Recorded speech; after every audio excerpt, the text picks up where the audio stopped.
नमस्कार। आज की इस विशेष चर्चा में आपका स्वागत है। आज का हमारा विषय अत्यंत रोचक है, सरल भी है और ऐसा है जिसको हम सब समझ सकते हैं और जानते हैं। आप इस प्रकार से देखिए कि अगर हमारे शरीर में कोई भी तत्व की, कोई भी विटामिन की, कोई भी एलिमेंट की कमी होती है, मतलब कोई भी एलिमेंट बोले तो जैसे मैग्नीशियम, कैल्शियम, किसी की भी चीज़ की कमी होती है तो हम क्या करते हैं, हम उसकी गोली लेते हैं, उसको ध्यान रखते हैं, उसका ट्रीटमेंट करते हैं ताकि हमारा बैलेंस शरीर का बना रहे और हम पूर्ण तरह से स्वस्थ रहें। पर क्या कभी आपने सोचा है कि ऐसे ही हमारे जो 5 तत्व कहे गए हैं, यानी पृथ्वी, जल, अग्नि, वायु और आकाश, क्या इनको भी बैलेंस करने की आवश्यकता है? क्या इसके अंदर भी कुछ ऐसा आ जाता होगा, इम्प्योरिटीज, जिसको साफ करने की जरूरत पड़ती है? तो वास्तव में ऐसी आवश्यकता हम सभी को पड़ती रहती है और उसका कारण भी है। अब आप जब इस संसार में एंगेज करोगे, इंटरेक्ट करोगे तो क्या होगा? बहुत सारी इम्प्योरिटीज, मानसिक, शारीरिक, वो शरीर के अंदर बाहर से आती रहती हैं। कभी पॉल्यूशन, एयर पॉल्यूशन बहुत ज़्यादा है, कभी वाटर जो है कंटेमिनेटेड मिलता है, कभी जो है खाने की पदार्थ बहुत सारे पेस्टिसाइड्स के साथ मिल जाते हैं। आवाज़, यानी लोग बाग बोलते एक दूसरे से बहुत मधुर स्वर हैं तो उनसे बहुत सारी नेगेटिविटीज़ आती हैं। ये सारी नेगेटिविटीज़ जब शरीर के अंदर जाती हैं तो ये कहाँ स्टोर होती होंगी?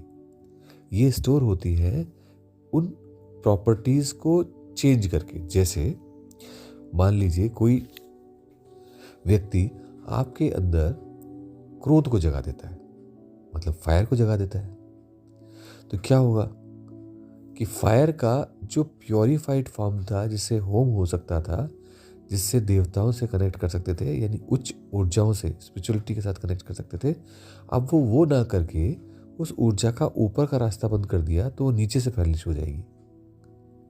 और इस प्रकार से वो हमारे शरीर के अंदर अलग अलग जगहों पर, ऑर्गन्स में, चक्रों में, वो ऊर्जा दूसरे रूप में, मतलब जो शुभ रूप था उसकी जगह अशुभ रूप में स्टोर होने लगती है।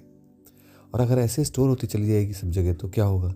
तो हमारे शरीर के अंदर वो जो तत्व हैं उनमें विजातीय तत्व, गुण, जहर बहुत घुल चुका होगा।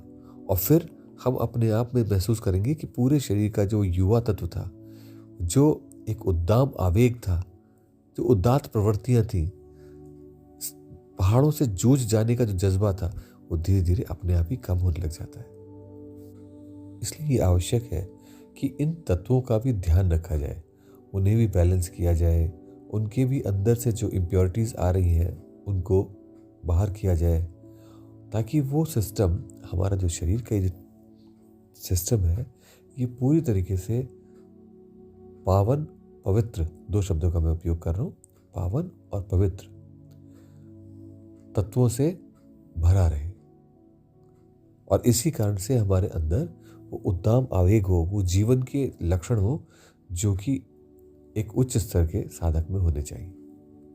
तो अब इसका एक स्पिरिचुअल पार्ट वो भी समझ लेते हैं, और वो ये है कि अगर आप देखें तो हमारे जितने भी इन 5 तत्वों से संबंधित क्रियाएं हैं, जैसे कि बोलना, आप बोलने के लिए गले से बोलते हैं, जिह्वा से बोलते हैं, तो ये जो स्थान है, यहाँ पर गले में विशुद्ध चक्र का स्थान होता है, और ये गुण है आकाश तत्व का, आकाश महाभूत का।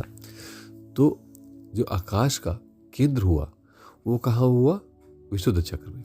ऐसे जब हम श्वास लेते हैं तो कहाँ से लेते हैं? फेफड़ों से। हालांकि उसका प्रेशर हम नाभि पे महसूस करते हैं, वहां से हम खींचती है वो सांस, लेकिन हवा कहाँ भरती है? हवा भरती है लंग्स में।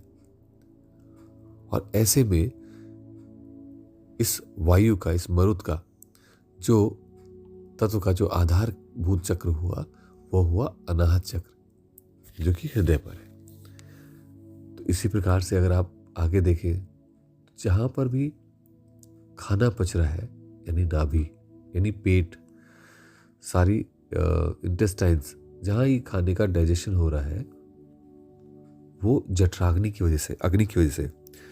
तो यहाँ जो चक्र है, मणिपुर चक्र, वो अग्नि का केंद्र हुआ। और ऐसे ही जल के लिए स्वादिष्ठान और अर्थ के लिए यानी पृथ्वी के लिए मूलाधार चक्र। तो इस प्रकार से 5 चक्र हुए जो इन 5 एलिमेंट से इनका संबंध है। तो इस प्रकार अगर आप देखें तो जो चक्रों का इम्बैलेंस होना होता है वो भी हमारे चारों तरफ सराउंडिंग से, हमारे कर्म से, हमारी सोच से, बहुत सारी चीज़ों से प्रभावित होकर के वो जो ऊर्जाएं हम अपने अंदर एकत्रित कर रहे हैं वो एलिमेंट्स के उस फॉर्मेट को, यानी कि एक पॉजिटिव साइड होती है हर एक चीज़ की, एक नेगेटिव साइड होती है। तो जो कलाएं हैं उनको हटा करके, उन एनर्जीज को हटा कर, वर्च्यूज़ को हटा करके उनकी जगह वो जो डिज़ायर्स हैं, कामनाएं हैं जो हमारे अंदर, जिसकी वजह से हम वैसा ड्राइव हो रहे हैं, उनको वो स्थापित करने लगती है। इस प्रकार जो नेगेटिविटीज़ इकट्ठी हो जाती हैं उनको साफ करना, स्वच्छ करना, नित्य निरंतर करने की आवश्यकता उत्पन्न हो जाती है। तो इस प्रकार से जब ये चक्र इम्बैलेंस्ड होंगे, जब इनके अंदर नेगेटिव एनर्जीज़ का प्रभाव ज़्यादा होगा तो इनके अंदर जड़त्व बढ़ जाता है। और जब जड़त्व बढ़ जाता है तो चेतना कहाँ से आएगी, वो स्पंदन कहाँ से मिलेंगे आपको, आप कनेक्ट कैसे कर पाएंगे, उनके दर्शन कैसे होंगे, उनमें ऊर्जा को कैसे पहुँचा पाएंगे, क्योंकि उनका अनुभव ही नहीं हो पाएगा। तो इसलिए सबसे पहली जो आवश्यकता होती है मूलभूत, वो होती है इन पंच महाभूतों को शुद्ध करने की, उनको उस अवस्था में लाने की जिसके माध्यम से हम जीवन के आनंद को उपभोग कर सकें, पूरी तरीके से जीवन को ढंग से जी सकें, एक एक पल का हिसाब हो, कोई सा भी सेकंड, कोई सा भी पल विपल वेस्ट ना जाए। तो ऐसी प्रक्रिया के लिए जीवन में जैसे हम विटामिन्स या कैल्शियम और ऐसी गोलियां लेते हैं, ऐसे ही हमारे को नित्य प्रति अपने पंच महाभूतों को भी स्वच्छ करना चाहिए, साफ करना चाहिए।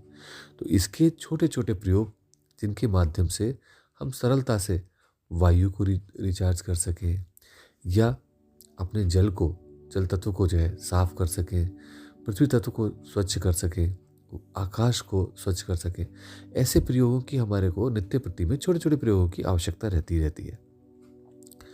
तो अगली बार वीडियो में हम चर्चा करेंगे उन प्रयोगों की कि उनके माध्यम से कैसे हम अपने इन तत्वों को एक नैसर्गिक संतुलन में वापस ला सकते हैं, और हमारी यात्रा अगर नहीं हो पा रही है अभी स्पिरिचुअलिटी की, अध्यात्म की, तो उसको स्पष्ट रूप से कैसे गति दी जा सकती है। तो आज के लिए इतना ही। शेष उन प्रयोगों के विषय में चर्चा अगली वीडियो में करते हैं। आज के लिए इतना ही। नमस्कार।